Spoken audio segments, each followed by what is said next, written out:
El siguiente segmento tiene contenido o opinión. La entrevista en A Primera Hora. Analizamos los hechos del momento junto a sus protagonistas. La noticia del momento a nivel judicial tiene que ver con la decisión adoptada el viernes pasado tras una larga y extenuante jornada por parte de la jueza de la Corte Nacional de Justicia, Daniela Camacho, en torno al caso Sobornos 2012-2016. Es de conocimiento público que más de una veintena de exfuncionarios del gobierno anterior, encabezados por el expresidente Rafael Correa, han sido llamados a juicio. Esa es la decisión de la jueza Daniela Camacho, con lo cual el rol de ella culmina y deberá pues la Corte Nacional de Justicia sortear el tribunal de la sala penal que se encargue justamente de llevar adelante este proceso. Mañana estará con nosotros Cristian Zurita acá, quien conjuntamente con Fernando Villavicencio generaron la publicación en el portal La Fuente denominada Caso Arroz Verde, como así se denominó al proceso judicial que luego la Fiscalía le cambió la denominación a Sobornos 2012-2016.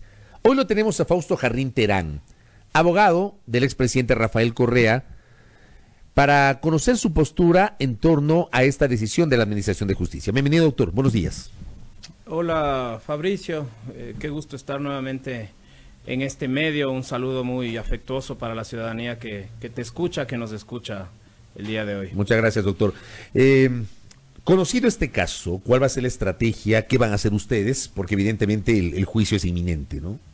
Definitivamente el juicio ya está convocado. Es decir, ya la jueza ha decidido que 21 personas, no todos exfuncionarios, la gran mayoría son empresarios de alto nivel del Ecuador, hemos sido junto a varios expolíticos o exfuncionarios del gobierno anterior convocados a juicio. Efectivamente, como tú dices, esto tiene que ir a manos de la Secretaría General de la Corte Nacional, tiene que sortearse el Tribunal Penal, que será el encargado de convocarnos ya a la audiencia y de efectivizar ya, materializar todo esto que, a decir de mi personal criterio, en mi condición de defensor técnico, es un proceso de cartón. Sobre algunas estrategias voy a preferir no adelantarme, pero definitivamente voy a hacer hincapié en algunos asuntos. El proceso viene lleno de problemas. Bien dices, mañana vas a tener aquí a dos personas que serían quienes iniciaron esta investigación. Tengo mis dudas sobre la investigación, tengo mis dudas si fue investigación. A mí me parece más la entrega de un paquete de información que ellos simplemente la publicaron, pero efectivamente la publicaron y esa noticia decía Odebrecht puso presidente.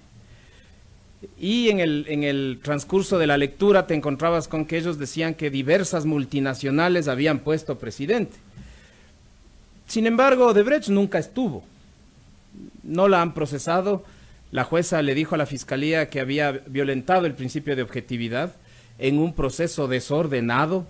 Le dijo a la Fiscalía que los convenios de cooperación eficaz no significan impunidad. Le dijo ya en otro caso que Odebrecht debió haber sido investigado y que una vez investigado, en caso de no encontrar los argumentos, podía dejar de investigar a través de un dictamen abstentivo, pero ni siquiera haberlo incluido en ninguna parte de la investigación siempre puso en duda la objetividad y la imparcialidad de la Fiscalía. Y ahora no solo eso, ahora resulta, con mucho respeto a la compañía Verdú, que la compañía que acaba de firmar un megacontrato con el gobierno ecuatoriano también es retirada de este proceso. Me alegro por ellos, pero que nos quede para la suspicacia. Verdú hace pocos días firmó un contrato con la prefectura del Guayas. Guayaquil Salinas, efectivamente. Y una cosa más, claro, que también me llama mucho la atención. Probablemente en lo procesal habrá razones, pero resulta que el padrino de INA, de la famosa offshore, que le han acusado de ser dueño a la familia del presidente Moreno, también es retirado del proceso, el famoso Cai Rungwo, quien actuó como embajador del gobierno de China y luego como representante de Sinohydro. De eso ya vamos a hablar más adelante. A ver, ¿por qué vinculan ¿Y por qué llaman a juicio a Rafael Correa, que es su defendido? ¿Cuál es el argumento de la jueza Camacho? ¿Cuál fue el argumento que expuso el día viernes?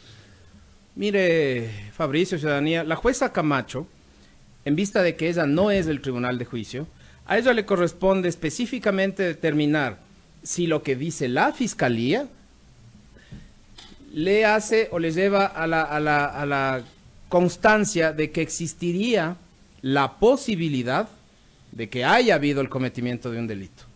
Hasta ahí llega el trabajo de la jueza Camacho. La jueza Camacho no ha dicho esto y esto es prueba, esto y esto no es válido, etcétera. Eso será en el tribunal de juicio. La jueza Camacho lo que ha hecho es repetir un argumento de la fiscalía y un argumento de la procuraduría.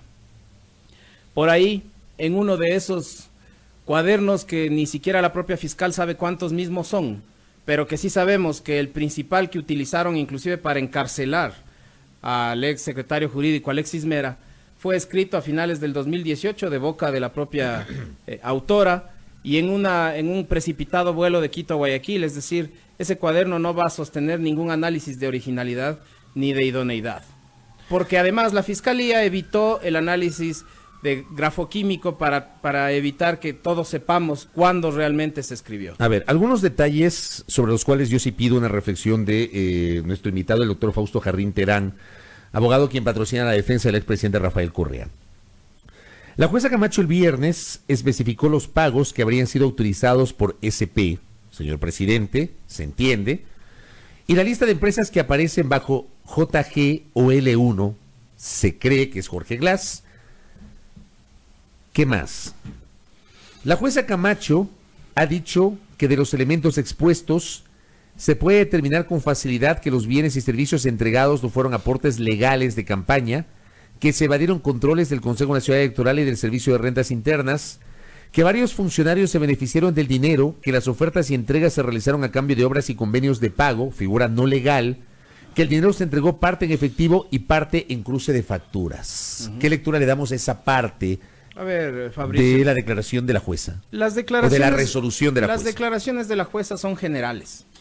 Cuando dijo esas cosas, desgraciadamente, en las audiencias hay compañeros de los medios que ponen en las redes sociales única y exclusivamente o lo que ellos entienden o lo que a ellos y a sus medios les conviene.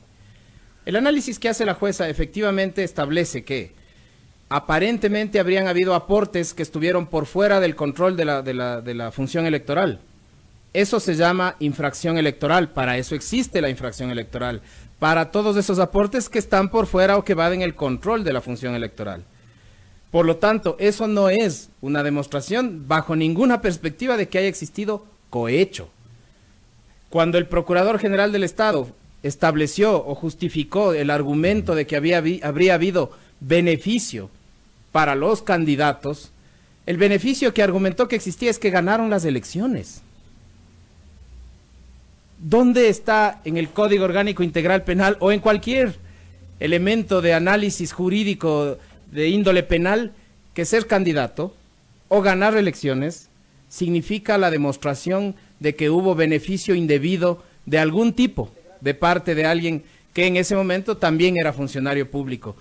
Fabricio, ciudadanía, este asunto es justamente el asunto que vamos a tener que discutir en el juicio. El cohecho es un tipo penal muy específico. Y más aún, cuando la Fiscalía utiliza la figura del cohecho del Código Antiguo para tipificar, le hizo aún más específico, más cerrado. Yo todavía no termino de entender. Si la Fiscalía, dicho por la jueza, no dicho por mí, desgraciadamente eso ningún medio recoge, le dijo a la Fiscalía, usted no utilizó el tipo penal constante en el artículo 290 del Código anterior, pero esta jueza no le puede dar tipificando la conducta de los empresarios privados. Porque esa es facultad de la Fiscalía. Porque esa es facultad y obligación de la Fiscalía. La Fiscalía utiliza el artículo 286 y luego para abarcar al resto de supuestos actores de esta trama, como marketineramente la ha planteado la Fiscalía, utiliza la Constitución, cuando en la Constitución lo que se dice es que amplía el campo de responsabilidad, no de tipicidad. La Fiscalía va a tener muy serios problemas cuando en el juicio tenga que establecer el esquema de la responsabilidad de cada uno de esos empresarios privados. ¿Hubo o no cruce de facturas de empresarios que apoyaron la campaña electoral o las campañas electorales de Alianza País a cambio de contratos con el Estado? Jamás hubo ningún acto de ningún empresario a cambio de contratos con el Estado.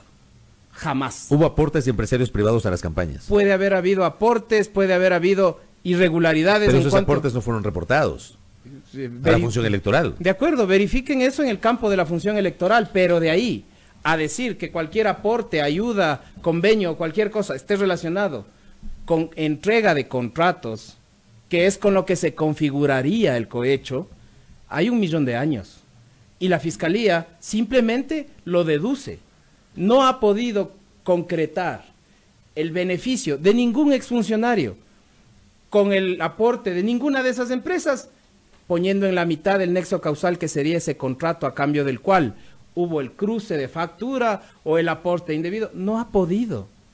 Y eso es el cohecho. Aquí no están hablando de enriquecimiento ilícito, ni siquiera estamos hablando de concusión, estamos hablando de cohecho. Yo quiero que me digan cuál es el beneficio que habría tenido de esta supuesta trama el expresidente Correa. Y Fabricio, perdón, que déjame terminar. Sí, doctor. Por eso, el as bajo la manga de la Fiscalía es un depósito de $6.000. Van a tratar de justificar vergonzosamente el beneficio del expresidente Correa con una especie de crédito de un fondo de los funcionarios que él se dio y él pagó. Por eso es lo de los $6.000, para justificar el beneficio. El cohecho, según la definición, es aceptar algún tipo de beneficio, dádiva o regalo para que un empleado del sector público pueda en ejercicio de sus funciones beneficiar a alguien. Así es. Esa es la figura que emplea la Fiscalía. A diferencia de las otras figuras que desechó y se entiende, el tema del cohecho es imprescriptible y puede ser juzgado en ausencia. Se entiende que es así. Usted asegura que en este caso no aplica el cohecho, porque no se puede probar esta figura.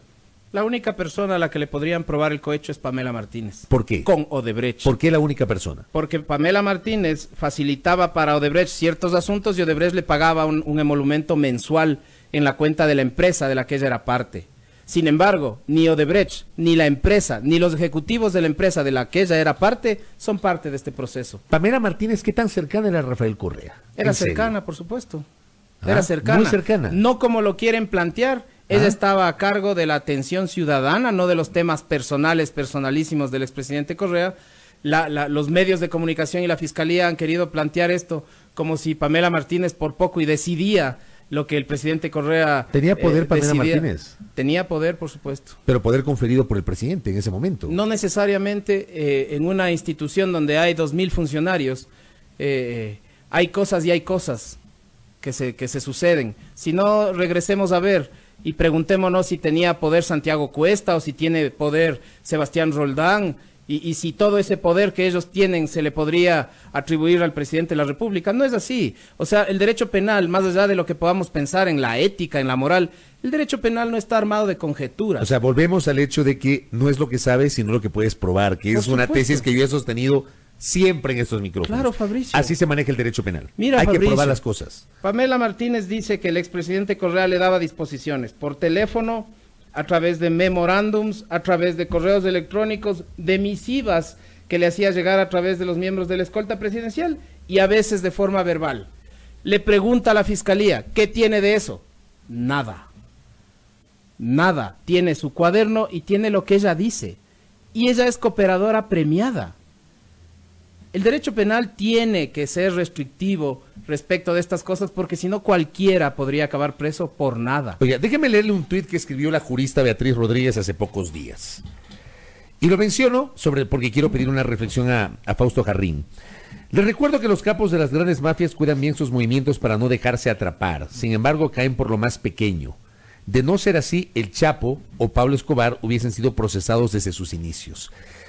Este tuit lo escribe Beatriz Rodríguez para, de alguna manera, asociar con el caso Sobornos y señalar, a ver, sobre este caso no se encuentra la ruta del dinero, pero por algo pequeño se podría probar que hay algún tipo de relación de los funcionarios del gobierno anterior, incluyendo el expresidente, con esta trama. ¿Usted qué opina? Aquí hay dos cosas. Primero que nada, y lastimosamente, tengo que hacerles saber que Beatriz Rodríguez es funcionaria de la Fiscalía. Y eso es grave. Porque entonces no solo la fiscal da ruedas de prensa y agendas de medios sobre casos que está en investigación, tema prohibido por la Corte Interamericana de Derechos Humanos, porque definitivamente eso afecta a la presunción de inocencia y el juicio justo de las personas. Y segundo, efectivamente, los esquemas de autoría mediata, este asunto, esta parafernalia que la fiscal quiere hacernos pensar a todos que no le entendemos. Claro que le entendemos, parece que quien no entiende es ella. Estuvo ideada, estuvo idealizada inclusive por Klaus Roxin o por todos los que le han seguido a él, que él realmente es genial, pero ya tiene algunos años de que escribió estas cosas. Fue idealizada para perseguir las mafias internacionales, las mafias transnacionales, estos esquemas de fungibilidad, estos esquemas de la capacidad de mando, están generadas para estructuras ilegales. Acá lo que tenemos es un presidente que vía decreto pone ministros. Eso no es una estructura ilegal, eso dice la Constitución. Están planteando que la Constitución es el manual de una estructura ilegal, paralegal, Bueno, pero el criminal. poder ministros no es una estructura ilegal, está claro. No, perdóname, Ya. Fabricio, el Procurador General del Estado, cuando justificó su acusación particular, dijo que a través de decretos se rotaban ministros y que eso constituye la demostración de que la estructura ilegal mantenía a los fungibles alrededor del capo, que sería el expresidente. O sea, Correa. la rotación de ministros, creo yo, es hilar muy fino decir que la rotación de ministros se dio para mantener la estructura ilegal. O sea, la estructura ilegal hay que comprobarla. Ahora le pregunto, ¿existió o no esa estructura ilegal para recibir aportes, No, aportes irregulares para financiar campañas electorales? no ha existido estructura ilegal. Nadie recibió aportes. ¿Esto Nadie. qué tiene que ver? No le pregunto. La existencia de la estructura ilegal no está relacionada con los aportes. Puede haber habido, ha existido siempre aportación informal, aportación hasta ilegal en todas las campañas de todos los candidatos de todos los países del mundo. No vengo a negar lo obvio, pero por supuesto, hagamos una revisión completa de cómo se financian ciertas campañas. Consejero del Consejo Nacional Electoral, que para mí es una vergüenza, no voy ni a nombrarle, pero recordemos que en los días de la campaña decía que en Manabí y en Esmeraldas había financiamiento narco en la campaña. Las dudas sobre el financiamiento de las campañas, yo se las dejo aquí porque yo también las tengo. Pero eso, transformar eso en cohecho, decir que eso justifica, que encontrarse con un aporte ilegal justifica la concepción de una estructura ilegal desde el Estado, ahí hay mucho, demasiada conjetura, demasiada inclusive mala fe. No es así. No hubo una estructura encargada de eso. No es así, no hubo. Quien lo dice es Pamela Martínez en su cuaderno y en su versión, además, no en la primera versión.